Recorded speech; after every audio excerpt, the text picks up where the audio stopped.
حضرت علی نے فرمایا، 3 کام اللہ کو بہت پسند ہیں: ٹوٹے ہوئے دلوں کو جوڑنا، دل نہ چاہتے ہوئے بھی معاف کرنا، اور کسی کے گناہ پر پردہ کرنا۔ جہاں عزت، سچائی، خلوص نظر آئے وہاں دوستی کا ہاتھ بڑھاؤ، ورنہ تمہاری تنہائی تمہاری بہترین ساتھی ہے۔ 3 لوگ ہمیشہ پریشان رہتے ہیں: مددگار، وفادار اور دل کے صاف۔ زندگی تھکا دینے والی چیز ہے، اور جب تم تھک جاؤ تو اپنے رب کو یاد کرنا، کیونکہ سکون تو صرف اللہ کے ذکر میں ہے۔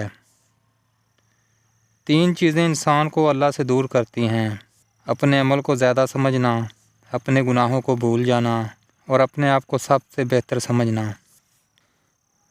حضرت علی نے فرمایا، 4 عادتیں انسان کے دماغ کو کمزور کر دیتی ہیں۔ حضرت علی سے پوچھا گیا کہ وہ کون سی 4 عادتیں ہیں جو انسان کے دماغ کو کمزور کر دیتی ہیں۔ حضرت علی نے فرمایا، جو انسان ان 4 عادتوں کو اپناتا ہے اس شخص کا دماغ کمزور ہو جاتا ہے۔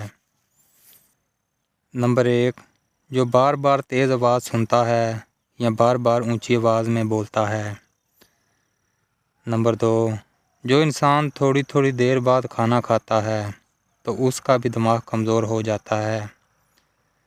نمبر 3، جو انسان ایک ہی جگہ پر بیٹھا رہتا ہے، اس کا جسم حرکت نہیں کرتا، سارا دن لیٹا رہتا ہے یا بیٹھا رہتا ہے، تو اس کا دماغ بھی کمزور ہونا شروع ہو جاتا ہے۔